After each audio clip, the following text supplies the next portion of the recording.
On August 1st, 1943, Harlem turned against itself in fury. A white officer gunned down an African-American serviceman. The area burst into chaos. Thousands, 10,000 strong, flooded the avenues, flames licking at structures, crimson stains marking the sidewalks. The New York Police Department proved powerless to halt it. The city's leader refused to intervene. Folks braced for the predictable outcome. Armored vehicles rumbling through the district. Emergency decrees imposed. Widespread detentions. Yet another pretext to suppress the local residents. Yet Bumpy Johnson pulled off the unthinkable. He quelled the uprising single-handedly, without any law enforcement or officials involved, just a lone figure wielding a loudspeaker and commanding the loyalty of the whole community. Once the haze lifted and calm returned to the roads, Bumpy placed a single call to Mayor Fiorello La Guardia. His ultimatum on that line compelled the mayor to take an action that reshaped the NYPD's legacy for good. That evening marked the moment Bumpy Johnson demonstrated true authority stems not from official emblems. It arises from the community itself. To grasp the events of August 1st, 1943, one must first comprehend the harsh realities gripping Harlem. World War II raged on. African American males faced conscription to battle for U.S. liberties abroad, even as those liberties eluded them domestically. They served in isolated battalions amid biased practices, and upon returning on furlough, clad in their military garb with honor, white officers still addressed them as boy.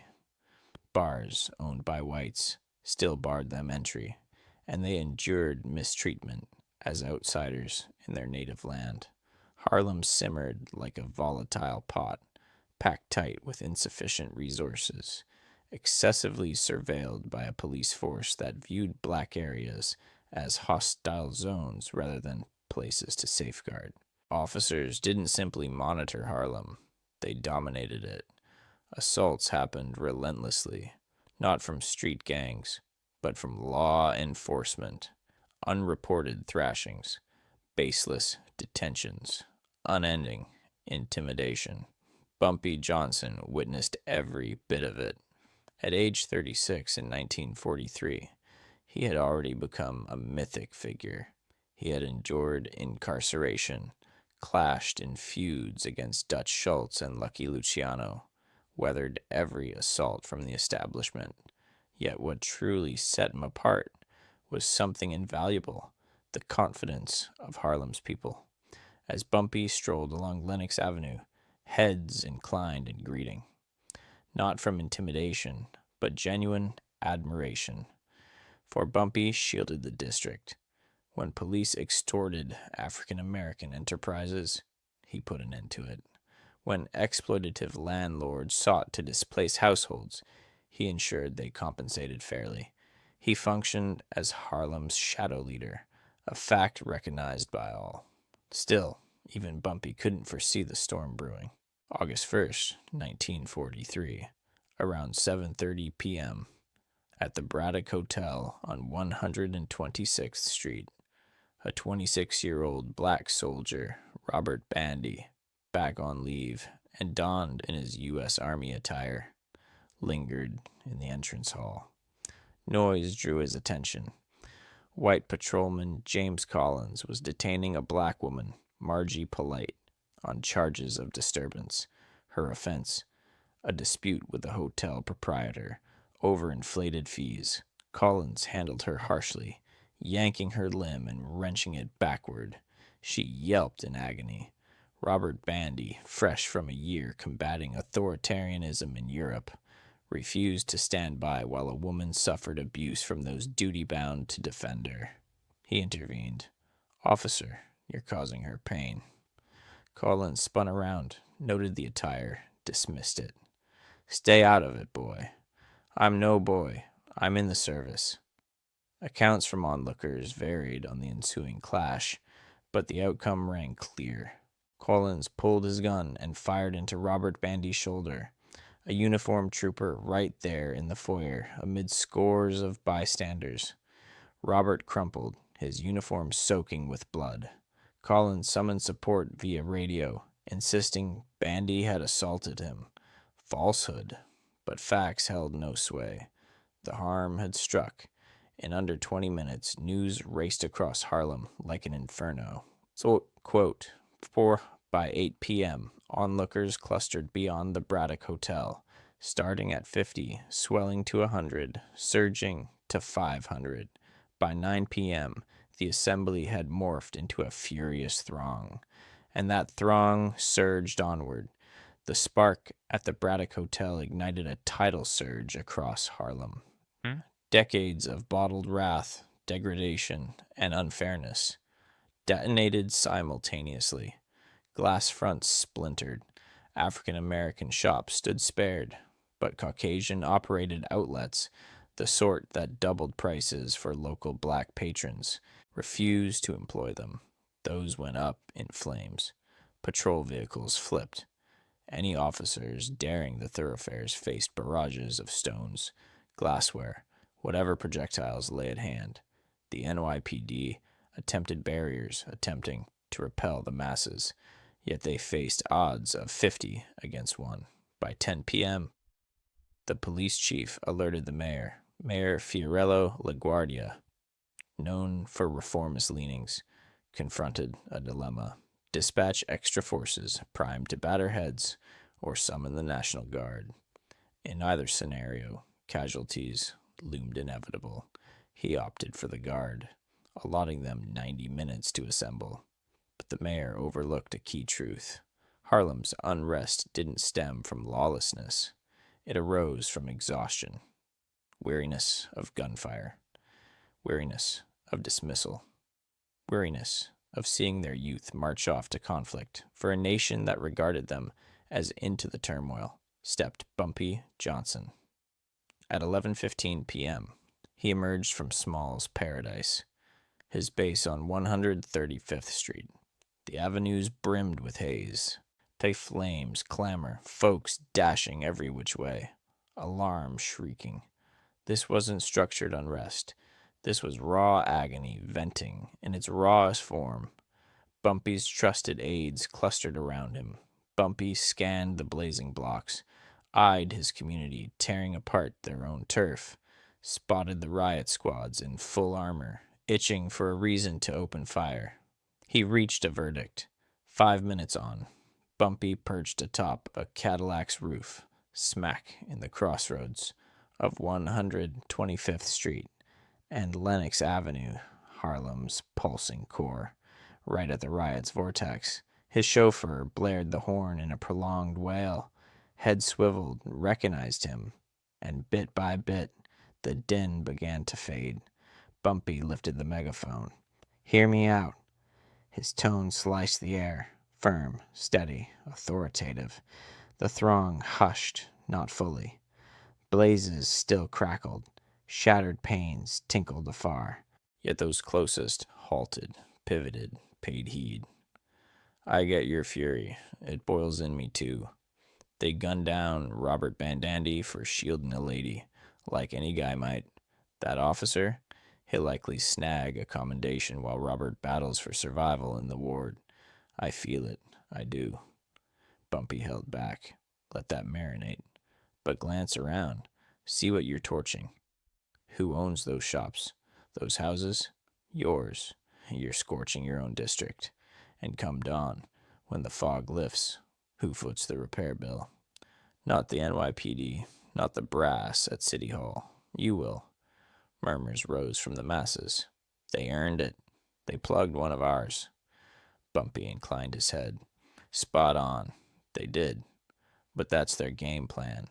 They crave you, raising your turf so they can parade armored trucks along these roads tomorrow and claim, "Look, savages, time to leash 'em." They hunger for your slip-up. He jabbed a finger toward the police cordon 3 blocks off. Troopers, kitted out, poised and ready. Spot those badges. They're holding back for that extra stone hurled or shop ignited. Once it drops, they unload, and as the fallen stack, they'll pin it on you. Not the trigger-happy one who nailed Robert. On you. The assembly hung on his words now, truly tuned in. So, this is the plan. Head back to your places. Look after your kin. Leave the rest to me. A voice yelled, "What's your move?" Bumpy grinned, icy, menacing. "I'll ring the mayor and warn him. If those troublemaking officers aren't cleared out by sunrise, I won't quell the next uproar. I'll spearhead it." By 11:52 p.m., the roads were emptying. Not on police command, but Bumpy Johnson's say-so. Crowds dispersed to their homes. Flames got doused when the National Guard trundled into Harlem at the stroke of midnight. Calm prevailed. No spark left to quench. The disturbance had ended. The unit's leader buzzed the mayor. "Sir, everything's under wraps. Can't explain it, but the blocks are deserted." Mayor La Guardia hunched in his chamber, baffled. His line buzzed. "Mayor, incoming call. Caller claims to be Bumpy Johnson." La Guardia paused. The moniker rang bells. Every power player in New York recognized it, though figures like Bumpy's were ghosts to officials. "Connect him." Bumpy's timbre flowed over the wire, composed, nearly cordial. Quote 24. Quote 25. Quote 26. LaGuardia stiffened. Quote 27. Quote 28. Quote 29. Quote 30 ounce. Bumpy's edge sharpened. "That won't suffice." "Pardon." "Listen up, Mr. Mayor. Here's the script. Officer Collins exits stage left. Not benched. Dismissed. Plus the other bruisers in that station who've roughed up black residents unjustly. I've got their roster. 8 names. They're out as well. You can't dictate terms. This ain't a request. It's notice. I curb this blow-up. But if another badge touches one of mine, I skip the brakes. I'll fuel it. Think tonight was rough. That was me holding back. Quiet gripped the connection.